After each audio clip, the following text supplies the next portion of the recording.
सख्यानो, शुभ सकाळ. आज आपण बेसनची भुर्जी करणार आहोत. खूप छान होते.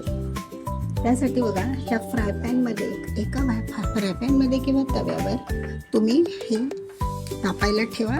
त्याच्यावर बेसन भाजून घ्यायचं. नंतर साहित्य बघा काय, कांदा थोडा जास्त लागतो, म्हणजे नेहमीपेक्षा थोडासा जास्त, आणि लसूण पण जास्त, आणि तेल थोडंसं जास्त. बाकीचं काय, हे मिरची, कोथिंबीर, नंतर कढीपत्ता, हे एवढंच.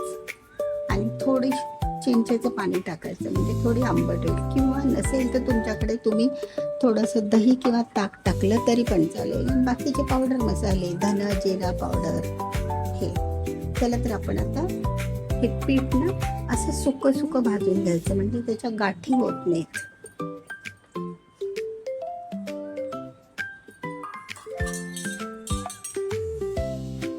तर मी हे भाजून घेते बऱ्यापैकी. कांदा थोडा जास्त लागतो मैत्रिणींनो.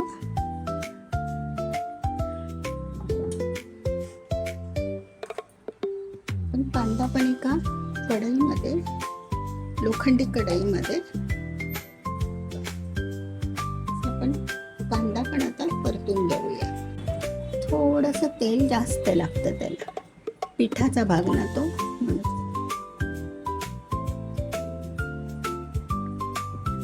आपलं पीठ भाजीपर्यंत कांदा परतून येतो. ही भुर्जी कशी डब्याला चांगली, सकाळच्या घाईला चांगली, आणि व्हेज आहे ना, त्यामुळे खूप चांगली आहे. तर जरूर करा तुम्ही. हा सख्यानो, आता भाजून झालंय. आता आपण तो गॅस बंद करूया. आता आपण कढई तापायलाच ठेवलेली आहे. एका बाजूला बेसन भाजतंय. ते भाजून का घ्यायचं, त्याच्या गाठी होतात ना म्हणून. तर ह्या तेलामध्ये आपण मोहरी टाकूया 1 चमचा.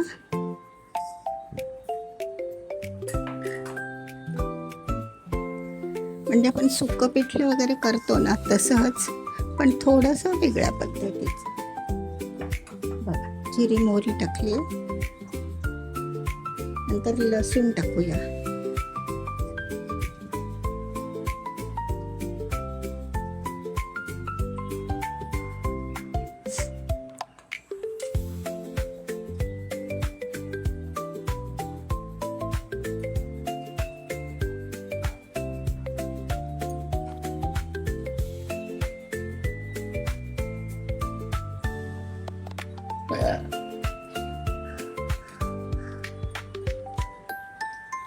लसूण टाकले. आता हिंग,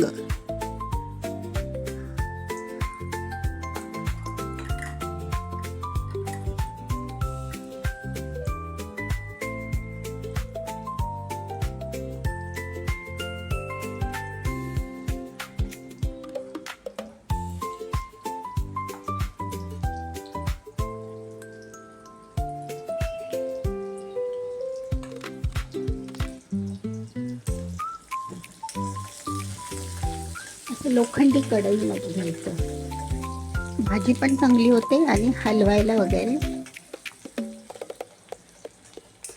लसूण आता लाल होत आलाय. कांदा टाकूया.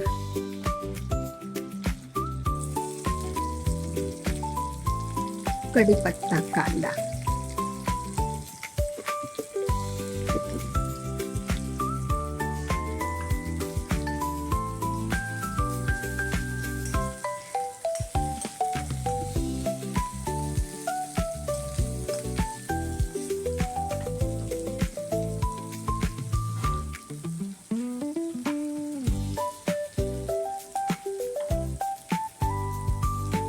दुसऱ्या गॅसवर पण कांदा टाकलेला होता परतायला.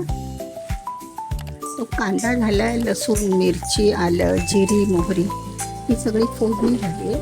थोडंसं अजून तेल टाकूया.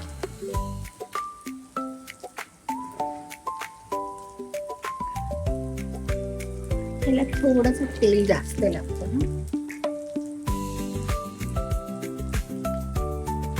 आणि ह्या अर्ध्या अर्ध्या कापलेल्या मिरच्या आपण ह्याच्यामध्ये काश्मीरी मिरच पण टाकणार आहोत. आता ही आपली फोडणी अशी छान भाजून घेऊया. मिरच्या टाकल्यात की नाही आता.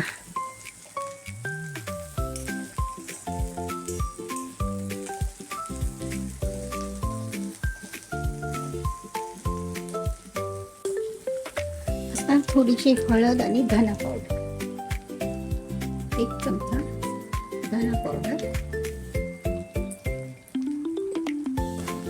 त्यातच थोडीशी हळद,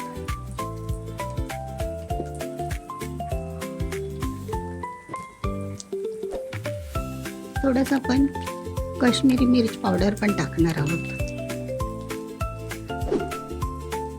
तिखट लागतं ना, छान लागतं.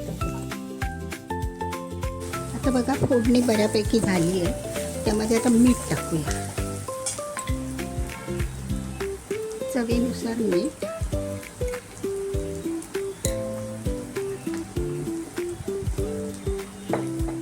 आणि थोडासा चिंचेचा फोड, बघा सगळ्यांना थोडासा चिंचेचं पाणी घातलं.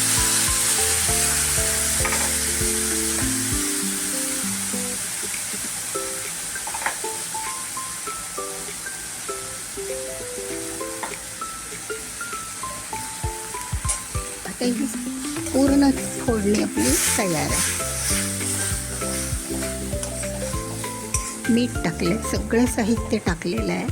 फक्त कोथिंबीर आता वरून गार्निशिंग करायची. आता याच्यामध्ये आपण हे पीठ टाकणार आहोत.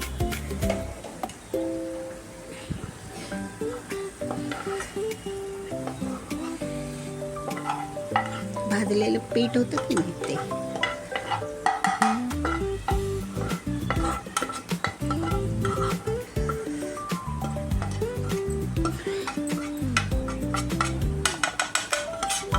आणि स्लो गॅसवर झाकण ठेवून मुरायला द्यायचं.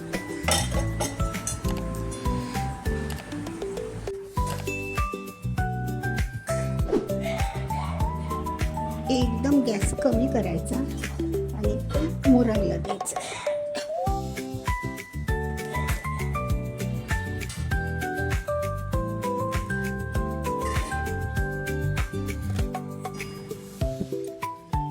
सख्यानो, बघा आपली आता बेसन भुर्जी तयार झाली की नाही. अंड्याच्या भुर्जीसारखीच, हो की नाही. खूप छान होते. खूप म्हणजे तुम्ही परत परत कराल अशी होते. आपण सुक्कं पिठलं करतो ना, तसाच प्रकार, पण थोडासा वेगळा. आणि याची चव पण वेगळी. आता याच्यावरती काय करायचं, झाकण ठेवून पाणी ठेवायचं आणि तेच पाणी परत शिजण्यासाठी आपण शिंपडायचं. बघा कशी मोकळी मोकळी झाली ना, छान. किंवा तुम्ही आता जरी पाण्याचा शिंतोडा मारला तरी पण चालेल.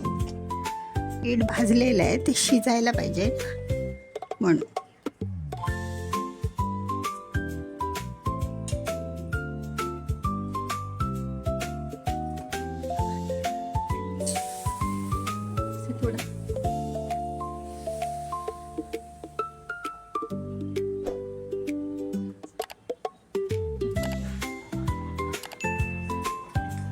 हा शिंतोडा मारला ना की बारीक गॅसवर ते शिजायला ठेवायचं. झाली आपली भुर्जी तयार ना.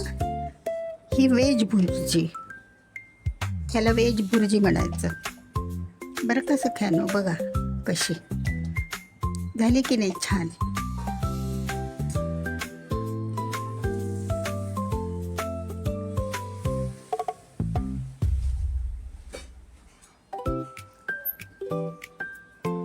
आता ही शिजेल ना तर छानसा वास मोकळी मोकळी होईल एकदम.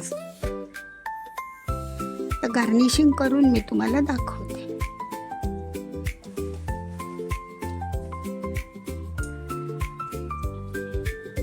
सख्यानो, बघा आपली ही आता बेसन भुर्जी अशी तयार झाली. ही व्हेजवाली आहे, थोडीशी ओलसर झाली आहे छानपैकी. ओलसर कशी त्याच्यावर पाणी शिंपडलं ना, 1-2 टीस्पून पाणी शिंपडायचे बस. तर अशी ही आपली बेसन भुर्जी तयार आहे व्हेजवाली.